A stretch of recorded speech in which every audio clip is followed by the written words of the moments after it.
ආයුබෝවන් අද මම තුන්සරණය කියලා තමයි කතා කරන්නේ.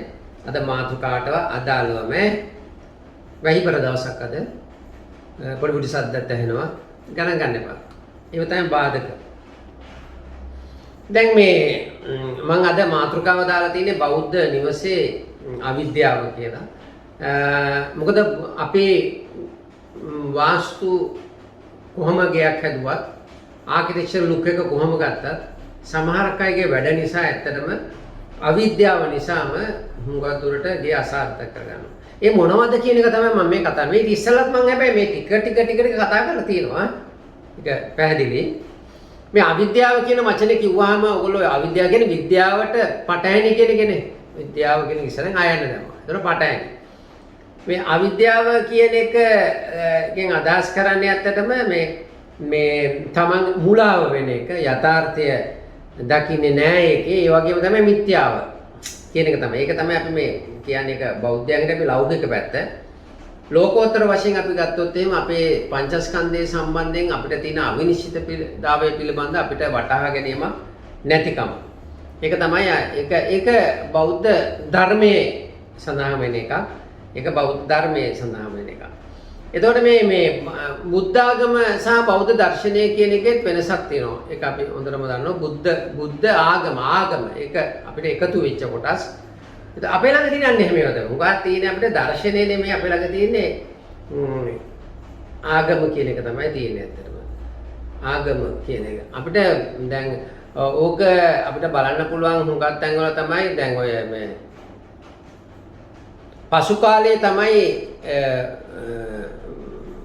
බෞද්ධයන්ට ඇත්තටම අනුරාධපුර සහ පොළොන්නරු යුගවල මේක කතා කරන්න පුළුවන් කතාවකට ඒගොල්ලෝ ඒ කාලෙදී මේක මේ ආගම කියන එක වෙන ආගම් වල තියෙන දේවල් ගොඩාක් එකතු වෙලා අපිට බුද්ධාගම කියන දේ හැදිලා තියෙනවා. ඇත්තටම දර්ශනය නෙමෙයි. දර්ශනය කියන එක ඊට වඩා වෙනස් දෙයක්. ඒක ඇත්තටම බුදුහාමුදුරන්ගේ දේශනාවමයි. ඉතින් ඒවට ඉතින් සූත්‍ර ආදී පිටක තමයි. ඒක තමයි තියෙන්නේ. ඉතින් බෞද්ධ දේශනාවට අපි ඔක්කොම කට්ටිය අපි දන්නවා ආර්ය අෂ්ටාංගික මාර්ග සහ පටිච්චසමුප්පාදේ කියලා අපි කතා කරනවා. මේවෙන් අපි කතා කරන්නේ ඇත්තටම මෙන්න මේකයි දුකට හේතුව. ඒ ටික අපි දන්නවනේ. ඊට පස්සේ තමයි මේවා අතරින් අපි කොහොමද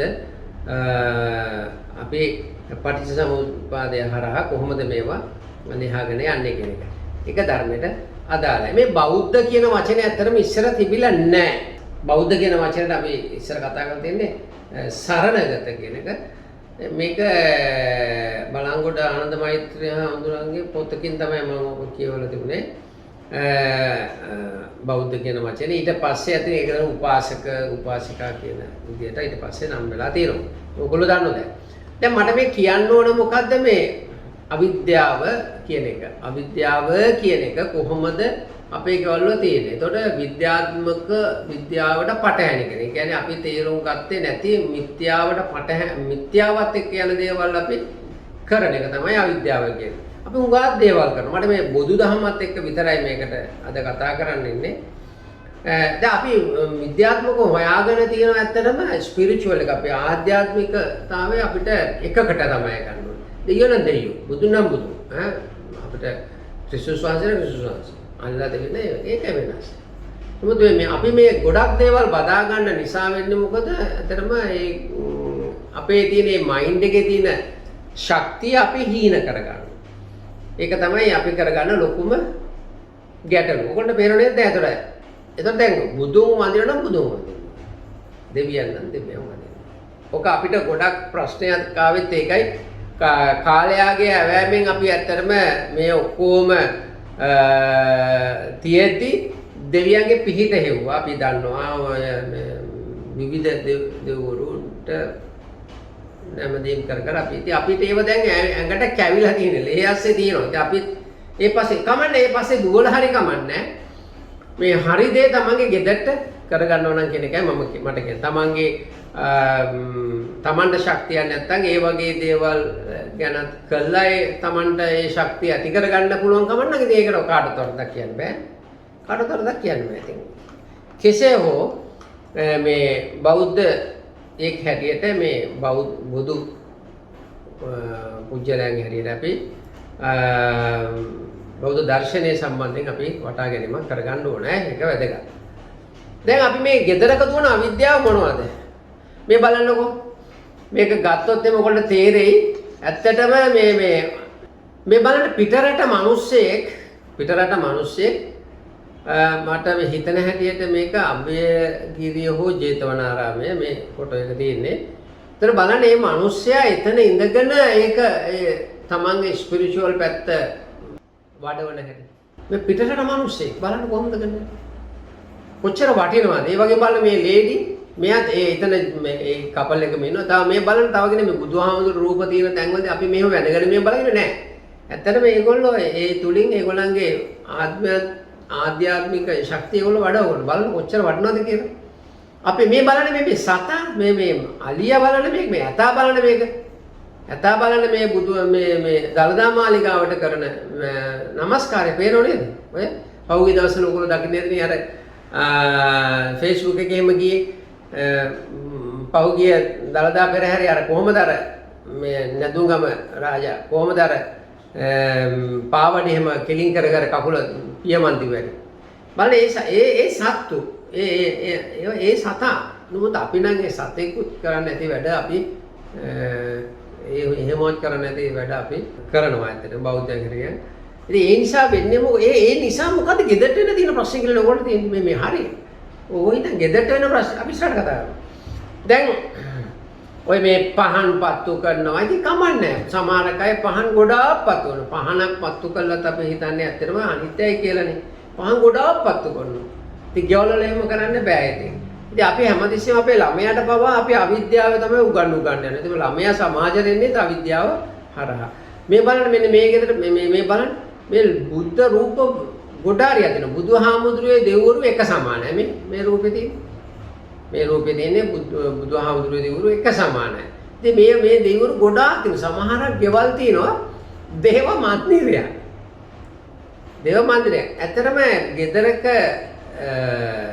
බුදුහාමුදුරුවෝ ගොඩාක් තියාගත්තාම ප්‍රශ්නයක් නේ. එහෙනම් ඔයගොල්ලන්ට සිද්ධ වෙනවා මෙතන බුද්ධ පූජාව තියලා එතන බුද්ධ පූජාව තියලා. අපි එහෙම තියන්නේ නැහැ එකකට තියලා නිකන් එන්නේ. එහෙම වෙන්නේ ඇයි? දැන් කෙනෙකුට හිතේ එතකොට මේ අපි මේ බුදුහාමුදුරුවෝ වන්දින එකත් අවිද්‍යාව නේද කියලා. ඒතර බුද්ධ දේශනාව අනුව නම් ඇත්තටම ප්‍රතිපත්ති පූජාව තමයි වැදගත්ම වෙන්නේ. එතකොට දැන් එහෙමනම් ඒක මොකද කියන එක වෙනවද? නමුත් මේවට මෙහෙම කළා හෝ තමන්ගේ සිස්සතන් පිරිසිදු කර ගන්නවා නම් සමාජයට අවඩක් කරන්නේ නැත්නම් අනුන්ට හොඳක් නම් කරන්නේ. ඒක ලොකු දෙයක් නේ. ඒද මම ඒ ගැන හිතන්නේ එහෙම හරි මම හුඟක් වදින දිහා බලන් ඉන්නවා. ඇත්තටම මේක වැදලා හරිය සද්දාවෙන් ඉතින් පිට වෙනකොට මේ මිනිස්සෙත් ඒක එතන ආවා ඉතින් ගෑ නැති වෙන්න පුළුවන්. නමුත් මේ මොහොතට හරි එයා එහෙම වුණා නේද කියලා බැලුවාම ඒක හරි සන්තෝෂයක් තියෙනවා. ඒ නිසා තමයි ওই බෙල්ලන්විල අනුරාධපුරේ එම හරි පවර්ෆුල් වෙලා තියෙන්නේ. ඒ හැමෝම ගිහිල්ලා වැඳුම් පිදුම් කරලා තමන් ඒ ශක්තියින් පිරලා තියෙනවා. ඒ නිසා තමයි ඒක අපි කියන්නේ. ඉතින් මෙන්න මෙහෙම මෙන්න මේ කළු පාට මේ බලන්න මේ කළු බුදුහාමුදුරුවෝ කොහොමද කළු නෑ. කළු පාට බුදුහාමුදුරුවෝ නම කොහොමද ගෙදරක තියාගන්න බෑ. එහෙම පිළිමයක් තියාගන්න බෑ. රූපයක් තියාගන්න. ඒක වැරදි. මේ බලන්න මේ ශීර්ෂය විතරක් මේ කැනඩාවෙන් පැත්තෙන් තමයි ආගිල මම කතා කිව්වා මේක. එහෙම වෙන්නේ මේ දෙවියයි බුදුහාමුදුරුවෝ එක එක උස තියෙනවා. පොඩ්ඩක් හිතන්න පොඩි පුදුම අවිද්‍යාවෙන් නේද අපි වැඩ කරන්නේ කියලා.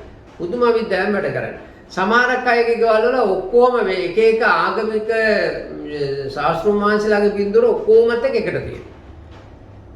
මෑතදී බිහි වුණ අයගේවත් එකට තියෙන්නේ. මන් සායිබවා තුමාට ගෞරව කරන්න මේ එතුමාගේ පින්තූරේ තියෙනවා මෙතන බුදුහාමුදුරුවෝ. මේක ඇත්තටම මේ නිසා වෙන්නේ ඒක අගෞරවයක්. මේ වගේ දේවල් ගෙදරක තිබුණාම අපේ පැවතෙන අයත් ඒ ආభాෂය ගන්න. ගෙදරින් හැදෙන්නේ.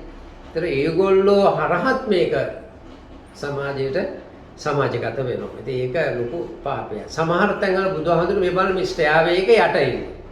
යට බුදුහාමුදුරුවෝ ඉන්නේ. මේ එකක් තියෙනවා ලංකාවේ ලොකු ව්‍යාපාරිකයෙක්. එයා ඇවිද්ද උතරින් තමයි. එයා පස්සේ මම කිව්වහම තමයි එයා දැනගත්තේ ඇත්තටම මේක වැරදි නේද කියලා. ඉතින් ඒ වගේ තත්ත්වයන් තියෙනවා. මේ දන්නේ නැති දෙව්වරු අදහන සමහර අය. බුදුම කතාවක් මේක වෙලා තියෙන්නේ. හිතා ගන්න බෑ. ඉතින් මේ නිසා මේ අවිද්‍යාව සමහර අයගේ ගෙවල් වල වෙඩින් ෆොටෝ එක තියෙනවා බුදුහාමුදුරුවෝ ෆොටෝ එක තියෙනවා. මෙතින් මේ බලන්න. මේක තමයි අපේ තියෙන තත්ත්වයන්. ඉතින් මේ අවිද්‍යාව නිසා ඇත්තටම ගෙවල් වලට ලබන්න තමන් මානසිකව ගන්න ඒ ශක්තිය අපරාධය අපි අඩු ලෝණුකම් යටතේ තමයි ඒවා නිවසට අරගෙන. එහෙම වෙන්න ඕනේ නැහැ. තමන් දන්නවා නම් තමට තේරෙනවා මේ දේ වැරදි කියලා බුදුහාමුදුරුවෝ එක බුදුහාමුදුරුවෝ නමක් හිටියා නම් ඇත්තටම එක මොන බුදුහාමුදුරුවෝ කියන ඇහුවොත් එහෙම මට කියන්න තියෙන්නේ සාමාන්‍යයෙන් අපි සමාධි බුදු පිළිමයක් සුදු වර්ණය ඊටාම හොඳයි. ඊටාම හොඳයි. මේ බලන්න මේ බින්දුවේ දේව කන්නලව්වක් කරන තැන දෙවියෝද කොයිද මේක ඇතුලේ බලන්න දෙවියන්ට තියා සතෙකුට ඉන්න පුළුවන් තැනද බලන්න. මෙහෙම තැන් තියෙනවා. මෙහෙම තැන් තියෙනවා. මේ මෙතන තියෙන්නේ ඇත්තටම මේ සමාධි පිළිමය ඒ කාලේ ඔය අනුරාධපුරේ මේ සොයා යෑමේදී පුරාවිද්‍යාඥයන්ට හම්බෙච්ච පළවෙනි මම හිතන රූපේ ඒ සමාධි බුදු පිළිමේ පේරෝ නේද? ඉතින් මේ සමාධි බුදු පිළිමයක් තියාගෙන මට මතකයි නේරුතුමා මම හිතන්නේ මැදුම් බිදුම් කළා කියලා කියනවා. ඉතින් එච්චරට මේ වැඳීම තමන්ගේ හිත පිරිසුදු කර ගැනීම තුලින් ලබන ඒ ආධ්‍යාත්මික ශක්තිය තමන්ගේ දියුණුවට සහ ඒ ස්ථානයේ දියුණුවට තදින් බලපානවා. ඒ නිසා හැමතිස්සෙම අපි උත්සාහ කරන්න ඕන ඒ නිසිපිලිවෙලට කරන්න. නිසිපිලිවෙලට දැන් මේ තියෙන්නේ ඇත්තටම ගෙදරක බුදුහාමුදුරුවෝ තියාගන්න හැටි. මේ තියෙන මුගක් ගෙවල් මේව තියන් ඉන්නවා. ඉතින් ඒක හොඳට තියන් ඉන්න තැන් තියෙනවා. සමහර ගෙවල් ඒව නිකන් ප්‍රදර්ශනය කරලා තියෙනවා. ගෙට ඇතුල් වෙනකොටම මෙන්න තියෙනවා. පොඩි කියුබ් එකක් උඩ බුදුහාමුදුරුවෝ තියෙනවා. මේක බුදුහාමුදුරුවෝ ඉතින් වැඳ ඉන්නකොට කවුරු ආවොත් අපි දුවන්න ඕන. බලන්න කොච්චර අවිද්‍යාවෙන්ද වැඩ කරන්නේ කියලා. බුදුහාමුදුරුවෝ කියන්නේ ඇත්තටම ප්‍රදර්ශන භාණ්ඩයක් නෙමෙයිනේ. කිසිසේත්ම ප්‍රදර්ශන භාණ්ඩයක් නෙමෙයි. ඒක මත තියාගන්න ඕන. අපි බෞද්ධයෝ කියලා කියන්නේ හැමතැනම බුද්ධ රූප තියෙනවා. හරි වැරදි ඒක. අන්ට බුද්ධ රූපයක් තියෙන තැනකදී අපි බලන්න ඕන මෙහි යටින් තියෙන උඩින් පාගන්න. උඩින් යන්නේනවා. දැන් මේ කියන මේ බලන සමහර කයි වල කොට බලන්න. නැගිටලා කියලා බලන්න බුදුහාමුදුරුවෝ තියෙන උඩින් පාගන්න. අසාර්ථකයි. ඉතින් මේ වගේ දේවල් වෙන්නේ. මොකද බුද්ධ රූපය කියන එක සමහර දේව රූපත් ඇත්තටම විශ්වය දන්න හොඳටම. මෙන්න මේක බුද්ධ රූපයක්. මෙන්න මේක මෙහෙම කියන දන්නවා. මේක ගහක්, මේක කොළයක්, මේක නැට්ටක් කියන වගේ මේක මිනිසෙක්, මෙයාගේ අත මේ ඔක්කොම දන්නවා. ඒ නිසා ඒවට අගෞරව කිරීම සම්පූර්ණයෙන්ම වැරදි වැඩක්.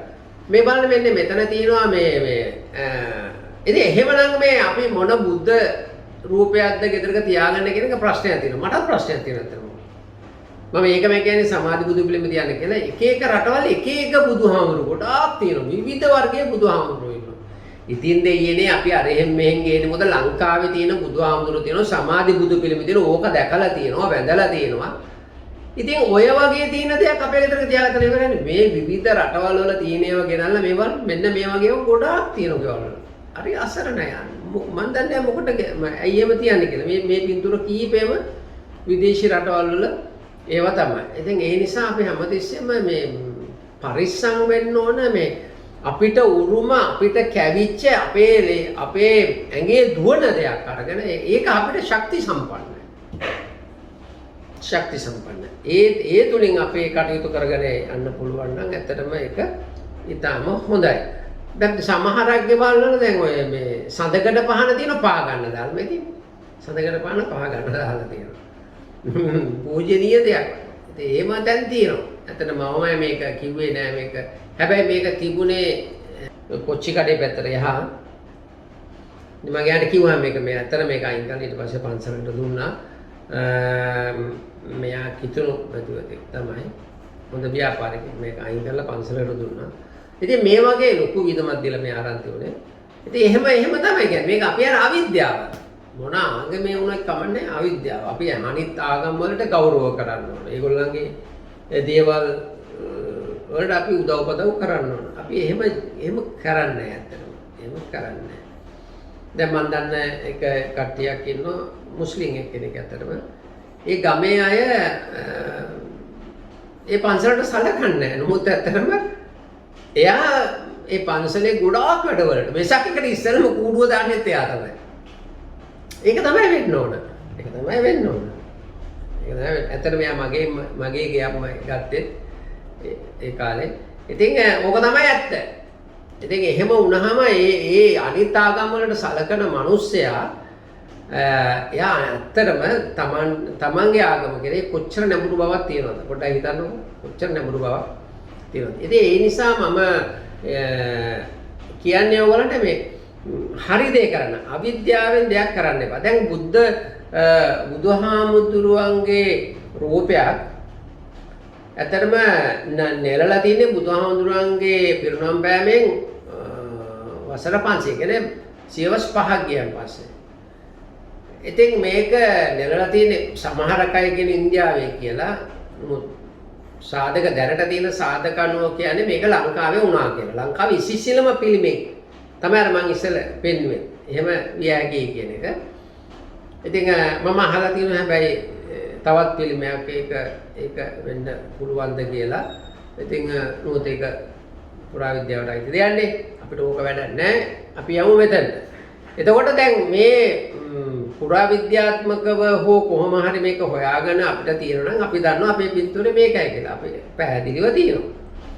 දැන් මෙතනදී අපේ බෞද්ධයන් හැටියට හුඟක් අය මේ රූපවලට වඳින් මේ රූපය ආවේ අවුරුදු 500ක් ගියන් පස්සේ කියලා මම කිව්වනේ. එතකොට ඊට ඉස්සෙල්ලා මේ ආධ්‍යාත්මික සුවය එහෙම නැත්නම් මේ කටයුතු කළේ පාත්‍රයට සිවුර බෝගහ චක්‍රය මේ වගේ දේවල් වලට. ඉතින් මේ පාත්‍රය කියන එක කිව්වහම හුඟක් අය ගවල්ලා තියෙන්නේ ඕනමන්ට් එකක්. මාර වැඩක් නෙමෙයි. මේක කියන මේ ඕනමන්ට් එකක් ඒ හින්දායි දාලා තියෙන්නේ කියලා. එහෙනම් මැටි වලින් හදපු එක්ක මේ මොන හරි සිමෙන්ති වලින් හරි ප්ලාස්ටර් පරිස් වලින් හදපු බුදුහාමුදුරුවෝ අපි වඳින්නේ නැද්ද? ඒක වැරදි. ඒක වැරදි. එතකොට එහෙමනම් මේ බලන්න මේ ගෙදර හැටි මේ පාත්‍ර වලට කරලා තියෙන හැටි. එහෙනම් මේක මේ පාරිභෝගික වස්තුවක් බුදුරජාණන් වහන්සේ. ඉතින් අපි ඒක සිම්බල් එකකින් තමයි තියෙන්නේ. එහෙනම් අපි ඒකට ගෞරව කරන්න ඕනේ. ඉතින් මේ බලන්න මේවා හැටි. කොච්චර වැරදිද බලන්න මේ වැලිත් පුරවලා තියෙනවා ඉතින් ඒ නිසා තමන් හැමතිස්සෙම උත්සාහ කරන්න ඕන මේ තාරකයට වැඩක් කරන්න. මේක අවුරුදු දහස් ගාණක් තිස්සේ ඉඳලා එන එකක්. කී දෙනෙක් අපේ ආත්ම මුත්තම කී දෙනෙක් මේකට වැඳුම් පුදුම් කරලා ඇද්ද? ඉතින් මේ ශක්තිය අපිටත් ඇවිල්ලා තියෙනවා. අපේ ඥානවල තියෙනවා. ඉතින් ඒ නිසා මේ වගේ දේවල් අවිද්‍යාවෙන් වැඩ කරන්න එපා. ඒ වගේ දේවල් වලට කෙලසන්න එපා. ඒක හරිය වැරදි. ඒ වගේම තමයි දැන් ඔය හුඟක් අය මමීස්වල පින්තූර ගෙවල් වගේ මොකටද මම කියලා කියනවා මම මේ අවුරුදු 18ක මිනිස්සු ලෙඩක් ඇදලා මැරිච්ච කෙනෙකුගේ පින්තූරයක් අපි ගෙදර තියන්නේ. අපේ අම්මයි තාත්තයි පින්තූර තියන්නේ සමහරක හරි බයයි. මේක තමයි ඇත්ත. ඒතකොට ඒ වගේම තමයි දැන් ඔය මේ වාලම්පුරි වලට පේනනේ වාලම්පුරි කතාව පහුගිය කාලේ. මේවට ලැබි වෙනවා. ඉතින් මේවයින් ඉතින් ඒ වාලම්පුරි කියන කතාව වෙනම ඒක වාලම්පුරි කියන එක මම කියලා තියෙනවා. ඇත්තටම ඒකේ තියෙන වෙනම දෙයක්. ඒක මම කියලා තියෙනවා අර 1.618 ඒක රේෂියෝ එකක් තියෙන එකක්. ඒතර ඒ නිසා ඒ රේෂියෝ එකට අදාළ දේවල් ගෙදරක තිබුණොත් ඒක බල සම්පන්නයි. ඒක තමයි කතාව. ඇත්ත කතාව ඒක. මම පෙන්නලා තියෙන පොඩි දවසක්. ඒතර ඊළඟ කාරණා තමයි දැන් මට කියන්න තියෙන්නේ දැන් හුඟක් අය ඒවට වැඩි තැනක් දෙන්න ඕනේ නැහැ කියන එක මම කියන්නේ. ඒක වැඳ ඉන්න ඕනේ නැහැ. ඊට වඩා හොඳයි තමන් අදහන ආගමේ ශාස්ත්‍රීය මාංශයේ අදාළ කරගෙන තමන්ගේ කටයුතු කරන ඒක මෙනෙහි කරන්න. ඒක ඇති. ඉතින් මේක හැමතිස්සෙම කර ඉන්නවද නැද්ද කියන එක මම කියන්නේ නෝ තමන්ට පුළුවන් වෙලාවදී ගෙදරදී එනකොට ගෙදරින් එළියට ඔෆිස් එකට එනකොට කරනවා මම ඇත්තටම ඔෆිස් එකට ඇවිල්ලා මම කරනවා. සමහර අය මෙතන ඇති මේ මගේ වැඩසටහන බලන මම මේ බුදුන් වදිනකොට අනිවාර්යයෙන්ම මම ඔයගොල්ලෝ නැගිටවලා තියෙනවා. ඒගොල්ලෝ බුදුන් වදිනවා. බුදුන් වන්දලා තමයි මම ඒ ටික දැන් මම නිදිය ගන්නකොට අපිට බුදුන් වදින්න පුළුවන්. ඉතින් මේක මේ තැන එතන ඕනේ නැහැ. නේ ඉඳන් කරන්න පුළුවන් දෙයක්. බුදුහාමුදුරුවෝ මේ දේශනාවල සඳහන් බුද්ධාගමේ නෑ දර්ශනයේ තියෙනවා මතකයි. ඒතර අනිත් එක තමයි මේ අපේ අය තව පස්සේ ගියා මේ අශ්වයා ඉන්නෝනේ. අශ්වයාගේ ලාඩම අශ්ව ලාඩම හෝෂු එක ඕකේ පස්සෙත් ගියා. අසරණයි. අසරණයි හෝෂුස් කියලා ගහලා බලන්න නිකන් YouTube එකේ මොනවද දෙන්නේ කියලා ඒව දැක්කම අල්ලන්නත් හිතෙන්නේ. එතකොට ඇත්තටම මේ එවැනි දේවල් වලට අපි ඒ තරම් අපි අවිද්‍යාවෙන් වැඩ කරන අය හුඟක් අයගේ ගැටලු ඇති කර ගන්නවා මේ අවිද්‍යාව නිසා. මොකද ඒව යම් යම් බලයක් තියෙනවා. ඒක අපිට සුදුසු නෑ. මේක සුදුසුද නැද්ද කියලා අපි දන්නේ නැහැ. නොදන්න දේවල් ගැන තියාගන්නට වඩා තමන්ට දන්න කියන දෙයක් එක්ක තමන්ගේ ජීවිතේ ගෙනියන කොච්චර වටනොද. ඒ වගේම තමයි අපි ගත්තොත් එහෙම ඒ වගේම තමයි කියන්න තියෙන්නේ මේ අර සේසත් එහෙම. සේසත් මේ බලන්න මේ සේසත් තියලා තියෙන්නේ මේ ෂූරැක් එකවල. කොච්චර අපි මහා අඥානද අවිද්‍යාවෙන් පෙරලද මේ සේසත කියන එකේ ලොකු වැඩක් තියෙනවා අතරම. ලොකු වැඩක් තියෙනවා මේ සේසත. සේසත කියන එකෙන් අදහස් කරන්නේ ඇත්තටම මේක මේ මණ්ඩල. මම දවසක ඔයගොල්ලෝ මණ්ඩල ගැන කතා කරන්න ඕන. මණ්ඩලයක්. මණ්ඩල කියන එකේ තේරුම තමයි ඇත්තටම මේ චක්‍ර කියන එක. චක්‍රය සංස්කෘත වර්ඩ් එක තමයි මේක චක්‍රයක් ඇත්තට මණ්ඩල කියන්නේ. එතකොට මේවයි ගොඩාක් දේවල් කරන්න පුළුවන්. ගොඩාක් දේවල් කරන්න පුළුවන්. ඉතින් ඒක ඒ මණ්ඩලයක් තමයි ඒ තියෙන්නේ. ඒක සේසතකට ගන්නෙ. මණ්ඩල. ඉතින් බලන්න කොච්චර ඒක ආධ්‍යාත්මික පැත්තට මණ්ඩල කියන එක ආධ්‍යාත්මික පැත්තට බරයි. මනස මෙහෙයීම සඳහාම තමයි භාවනා යෝගී උපකරණ හැටියට තමයි හුඟක් අය භාවිතා කරන්නේ. ඒක දිහා බලන්න. අපි මණ්ඩල ගැන දවසක හොඳටම කරමු. එතකොට දැන් මේ වගේ දේවල් වලට පරිස්සම් කරන්න. ඒවා නිකන් අගෞරව වෙන විදිහට වැඩ කරනවා කියන්නේ ඇත්තටම අපි අවිද්‍යාවට වැටලා ඉවරයි. ඉතින් ඒ වගේ දෙයක් ගෙදරක තියෙනවා. නමුත් ඒකෙන් ප්‍රයෝජනයක් ගන්න දන්නේ නැහැ. හොඳ බුදුහාඳුනනම ගෙදරක තියෙන ඒකෙන් ප්‍රයෝජනයක් ගන්න දන්නේ නැහැ. හොඳ ක්‍රිස්තුස් වහන්සේ නමක් අපේ ගෙදර තියෙන ඒකෙන් ප්‍රයෝජනයක් ගන්න දන්නේ නැහැ. එතකොට හොඳ කුරුසයක් තියෙනවා ඒකෙන් ප්‍රයෝජනයක් ගන්න දන්නේ නැහැ. අපි මේ නැති කුණු ගොඩවල් පස්සේ තමයි දුවන්නේ. අවිද්‍යාවටම බරයි. ඒකෙන්ම පිරලා. ඉතින් එහෙම ඒ වගේම තමයි මේ අපි ගත්තොත් දැන් ওই ශාස්ත්‍රිකය. එතකොට ශාස්ත්‍රිකය මොකද්ද?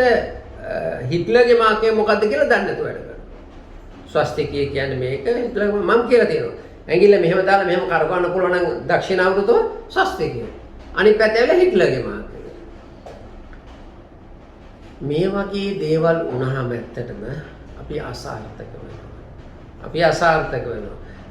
දැන් අපි බුදුහාමුදුරුවෝ දැන් අපි ඒ වගේම තමයි දැන් අපි දන්නවා ගෙදරකට හොඳයි හංසයා කියලා. හංසයා හොඳයි කිව්වට අපි ගන්න මොකද මහා නාකි වෙච්ච හංස පුට්ටුවක් තමයි ගෙදරක තියන්නේ. ඒ වගේ දේවලුත් තියෙනවා. අපි වැඩ කරන ක්‍රමවේදය ඒ තරම බලයි. ඒ වගේම තමයි දැන් ඔය ධර්ම චක්‍රය මම මේක ඇත්තටම අපේ අතරේ තාම මේක නිවැරදි කරලා නැහැ මේක. ධර්ම චක්‍රයක් නෙවෙයි බෑ. කැරකෙන්නේ බෑ මේක. කෑලි තුන කැරකවන්න බෑනේ ඒක. ඉතින් ඒ නිසා පොඩ්ඩක් ඒක හිතන්න ඕන මේ ධර්ම චක්‍රය කියන එක මම හැබැයි අගය කරනවා අපේ පොලිස් දෙපාර්තමේන්තුවේ තියෙන ලෝගෝ එකේ තියෙන ලාංඡනේ. ඒකේ තියෙන්නේ ධර්ම චක්‍ර හොඳ ධර්ම චක්‍රයක් තියෙනවා. ඉතින් ඒ ධර්ම චක්‍රත් ගෙවල් වලට ඉතාම හොඳයි. ඒතකොට එයා බෞද්ධ මං කිව්වේ අර ආදි කාලේ මිනිස්සු වැද නමස්කාර කරපු දේවල්. ඒ සිම්බල් එකේ ශක්තිය හැමම තියෙනවා. ඒ ශක්තිය අපේ ගෙදර තියාගෙන අපි කරන්නේ සමහර කයි කියවල ධර්ම චක්‍රයේ තියෙන මේ දොර තියෙනවා. ඒ දොර ගල්ලා පැත්තක පිටිපස්සේ තියෙන්නේ. මේ කැටයන් තියෙනවා ඒක තියෙන්නේ පිටිපස්සේ. කොහොම දේවල් තියෙනවා. ඉතින් ඒ නිසා අපි හරි පරිස්සම් වෙන්න ඕන මේ තමන්ගේ නිවස ඇත්තටම සාර්ථක කරගන්න අපිට මේ හරහා හැකියාව තියෙනවා. දැන් මම බුදුහාමුදුරුවෝ ඉඳිද්දී ඇයි අපි වෙන දේවල් වඳින්නේ කියන එක වෙනම කතාවක්. ඒ අතරට තමයි මට කියන්න තියෙන්නේ අර අපේ බොහෝගේ හැබැයි ඒක ඕනමන්ට් එකකට තමයි බොහෝ දුරට තියෙන්නේ. අවලෝකතේශ්වර බෝධිසත්වරු. ඒ බෝධිසත්ව කියන වචනේ කියනවා. ඒ වගේම ඒක පැහැදිලි කරනවා මෛත්‍රී බුදු කියන එක කතාවක්. ඉතින් අපි ආගම වෙන් වෙනවා තේරවාදී සහ මහායාන. ඉතින් ඕවා බෞද්ධ ඉතිහාසගත කතා වෙලා දවසක වුණොත් අපි කතා කරමු. එහෙනම් ඉතින්කොත් මම ආසයි කතා කරන්න. එතකොට අපි ඒවට වැඳුම් පිදුම් කරන වට වඩා ඒක තියෙන්නේ ඕනමන්ට් එකක් හැටියට. ඉතින් මේක සාමාන්‍ය කළු නෑ කළු නෑ. අපි ආවලෝකතේශ්වර පිළිම දිහා බැලුවාම ලංකාවේ කීප තැනක තියෙනවා මේක. ඔය අපි කුෂ්ඨරජාගල කියන්නේ වැලිගම් පැත්තේ. මම නම් උග කාලෙකින් කියලා නෑ. පොඩි කාලේ ජීවිත තියෙනවා. මේ කුෂ්ඨරජාගල ඒක ඒ ආවලෝකතේශ්වර. ඉතින් ඔහොම පිළිම මං හිතන්නේ ගොඩක් තිබුත්තල ඒ පැත්තේ තියෙන එක. මම එතනට ගිහිල්ලා තියෙනවා. එතකොට මාලිගාවිල නේද? ඔව්. එතනට ගියා. එතකොට ඒ වගේ තියෙනවා අවලෝකතේශ්වර. ඉතින් මම මේ මෑතකදී දැක්ක ඔයාලට පුත්තලමේ කොහේ තැනකත් අවලෝකතේශ්වර බෝධිසත්ව රූපයක් තියෙනවා කියන එක. ඉතින් ඒක ටිකක් එක මුහුද ආශ්‍රිතව මේකට හැබැයි මේ තියෙනවා මේ අපේ හිටපු විනිශ්චයකාරතුමෙක් ලියපු පොතක් තියෙනවා මේ සප්ත කුණ්ඩලීකරණ සූත්‍රය. කියවන්න මට මතකයි වරාවැව වගේ නමක් ඒ විනිශ්චයකාරතුමා එතුමාගේ පොතක තමයි තියෙන්නේ. මගේ ළඟ පොත තියෙනවා මොකක් ඉස්සරේ ඉඳන්ම. ටිකක් කියවන්න. එතකොට මේ මට මතකයි බුදුහාමුදුරන්ගෙන් අහනවා මං හිතන්නේ මෙයාගේ බුදුහාමුදුරුවෝ ඒ වෙලාවේ යට ශක්තියක් තියෙන බව තමයි කතා. බෝධිකෝණ කෙසේ නමුත් බෝධිසත්ව රූපය. ඉතින් බෝධිසත්ව රූපය කොහොම විකෘති කරන අපට අයිතියක් තියෙනවද නිකන් අහන්නේ. එහෙම ඒක කරනවා නම් ඒක ඒ විදිහට පිළිවෙලට තියාගෙන මම නම් මොනවද කියන්නේ මේ ළඟදී මම ලොකු ව්‍යාපාරිකයෙක් ගෙදරකට ගියා. මේ මහරගමයි. ඒක ඕනමන්ටයක් විදිහට තියෙන ලොකු පින්තූරයක්. මට මේකට ගන්න බැරුණා ඒක. ලොකු පින්තූරයක්. ඉතින් ඒ වගේ දේවල් කරගන්න එපා. අපි අවඥාවෙන් ඒකට ඒවට කටයුතු කරන්න එපා. ඒ නිසා වෙන්නේ ඒවා ඕනමන්ට්ස් නෙමෙයි. තව කෙනෙකුට නිනැහෙන්න ඒවා තියන්න එපා. ඒක අසාර්ථකයි ඈ. එතකොට මේක බෞද්ධද හින්දුද මුස්ලිම්ද ක්‍රිස්තුද එහෙම එකක් නැහැ. ක්‍රිස්තු ධර්මයේද එහෙම එකක් නැහැ. ඒවා හැමතිස්සෙම පූජනේ කාලයක් තිස්සේ නම් වැඳුම් පිටු කරපු දේවල්. ඉතින් ඒවයි ශක්තියින් තියෙනවා. ඒවයි ඉවේ ශක්තිය එනවා ඇත්තටම. ඒක තමයි ඇත්ත. ඉතින් මේවා අපි ගවල්ලා තියනකොට ඒ විදිහට තියාගෙන ඒක කටයුතු කරන්න. ඒකෙන් තමයි අපි මේ අවිද්‍යාවෙන් බැහැරව කටයුතු කළොත් මම හිතනවා ඕගලන්ට අපේ ගෙවල් මොකක් දුරට සාර්ථක කරගන්න පුළුවන්. දැන් සමහර අය පාත්‍රය තියෙනවා පාත්‍රය වැඩි දාලා තියෙනවා කිව්වනේ මම. ඉතින් ඒගොල්ලෝ පුළුවන් මේ පාත්‍රය සුද්ධ කරලා තල තෙල් දාලා රත් කරලා පිරිසිදු කරලා ආයේ බුදුහාමුදුරන්ටම දවස් 7ක් එක දිගට බුද්ධ පූජාව තියලා තමන්ට ඒක වැරදීමක් වුණා මෙහෙමයි කියලා ඒකෙන් ඒ අයිමේ කටයුත්ත කරන්න පුළුවන්. ඒ වගේම තමයි අපේ දැන් අවලෝකතේශ්වර බුදුහාමුදුරුවෝ එහෙම තියන්නේ නැතුව බෝධිසත්ව රූපයනේ බෝධිසත්ව රූපයක් හැටියට ඒක තියාගත්තට මට කමන්නේ මගේ අදහස තියෙන්නේ අතරම බෞද්ධයෙක් හැටියට අපි මෙතෙක් බුදුහාමුදුරුවෝගේ තාම අවුරුදු 2500 ගානයි. ඉතින් අපේ ඒ ශක්තිය අපේ ගෙදර තියෙද්දි ඉතින් අපි ඒකට වැඳුම් පිදුම් කරනවා නම් හොඳයි නේද කියන එක. ඒ වගේම තමයි අපි දන්නවා දැන් ඔය අපේ ගෙවල් වල තියෙනවා ඔය මේ යන්ත්‍ර තියෙනවා. ඉතින් එක දේවල් කතා කර ඉතින් ඒ වගේ යන්ත්‍ර අපේ ගෙවල් වල තියෙනවා නම් ඒවා කැඩිලා බිඳලා තියෙනවා නම් ඒවා ඉතින් අයින් කරලා දාන්න ඕන. සාමාන්‍යයෙන් ඒවා එක ලස්සනට තියෙන්නම ඕන. මේ වගේ මේ තියෙන මෙතන බලන්න මේ. දැන් මේ වගේ එකක් හොඳටම තියෙනවා මේ. ඉතින් එහෙම නැතුව මේක තිබුණා මේ කැඩලා බිඳලා මේ එක ගෙදරක මේ වහලේ තියෙනවා ඒක දිය වෙලා ගිහිල්ලා. ඉතින් එහෙම වුණා මේක අසාර්ථකයි. අපි හැමතිස්සෙම අපේ ගෙදර තියෙන හොඳ දේ මොකද්ද? අපි කළ යුතු දේ මොකද්ද කියන එක තෝර බේරගෙන ළමයින්ටත් අපේ පස්සේ යන්නේ ඒගොල්ලෝ ගෙනියන්නේ. ඒතකොට ඒගොල්ලෝ මේ මතු පරපුරත් අපේ තර්කයට බුද්ධියට අනුව සහ ධර්මයට එකඟව. දැන් මේවා අදහන එක අවිද්‍යාව තමයි. බුද්ධ දේශනාවෙන් පැහැදිලි වෙනවා. නමුත් වෙලා තියෙන්නේ මොකද? අවිද්‍යාවට අපි ගිහිල්ලා තියෙනවා. ඉතින් මෙහෙම හරි මේවා ගැන අවධානය යොමු කළොත් ඇත්තටම අර විද්‍යාව හොයාගන්න අපිට පහසු වෙනවා. නැත්තම් මේ ලෝකේ දෙයක් දන්නේ නැහැ නේ අපි. මේ ලෝකේ දෙයක් දන්නේ නැහැ. හොඳයි. එහෙනම් ඔන්න පැහැදිලි. ගෙදරක තියාගන්න ඕන දේ මොනවද? ගෙදරක අයින් කරන්න ඕන දේ මොනවද කියන එක. මේවා අයින් කරන්න ඕන. ඇයි? ඒවයි යම් ශක්තියෙන් තියෙනවා. ඍණ ශක්තියෙන් තියෙනවා, ධන ශක්තියෙන් තියෙනවා. එතකොට අපි ඍණ ශක්තියෙන් මොනවද කියන මම කිව්වා අර පෝෂු වගේ දේවල් ඒ වගේ දේවල් අයින් කළා Taman ධන ශක්තියෙන් එන විදිහට ගෙදර කටයුතු කරගෙන යන්න ඕන. ඒ වගේම තමයි දැන් ඔය තමන්ගේ කටයුතු කරගෙන යාමේදී තමන්ට ගැටලු ඇති වුණාම තමන්ට පුළුවන් ඔය අපි දන්නවා ගේ මැද ඉඳගෙන වතුර එකක් අරගෙන ඊට පස්සේ ඒක පැන් වෙනවා. බල ලස්සන වචනේ පැන් වෙනවා. ගේ මැද ඉඳගෙන වතුර එක භාජන දෙකක් තියලා මෙහෙම ඒකෙන් මේකට මේකෙන් ඒකට පෙරනවා. පෙරන ගමන් කරන්නේ මොකද? පෙරනවා. පෙරන ගමන් අපි හිතනවා අපේ නිවසේ තියෙන සියලුම කටයුතු අපිට සාර්ථක කරගෙන යන්න හැකියාව ඊට පස්සේ අපි මේක ගෙනියනවා මෙන්න බෝගහ ළඟට. බෝගහ වටේ මෙහෙම දක්ෂිනාවෘතව අපි හැමතිස්සෙම දක්ෂිනාවෘතව.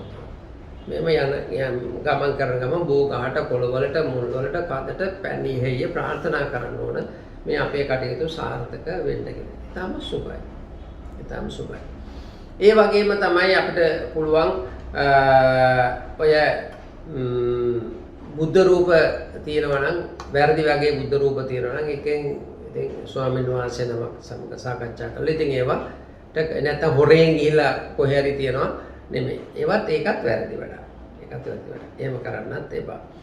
ඒ වගේම තමයි අපිට පුළුවන් හරි හීනියට ගෙදරක පිරිත් ටිකක් දාලා තියන්න. හීනියට උදේ හවස පිරිත් දාලා. ඊටාම හරි මිහිරි විදියට සජ්ජායනා කරන පිරිත් තියෙනවා අපිට. ඒ වගේ එකක් ඊටාම හොඳයි. ඒ අඩු තරමින් දවසට එක්වරක්වත් මේ කටයුතු වල නියැලෙන්න කියන එක තමයි මට කියන්න තියෙන්නේ. අඩුම තරමින් පොහොයට තමන්ට ඊට එහා ගිය සීලයක් රකින්න පුළුවන් නම් ඇත්තටම හොඳයි.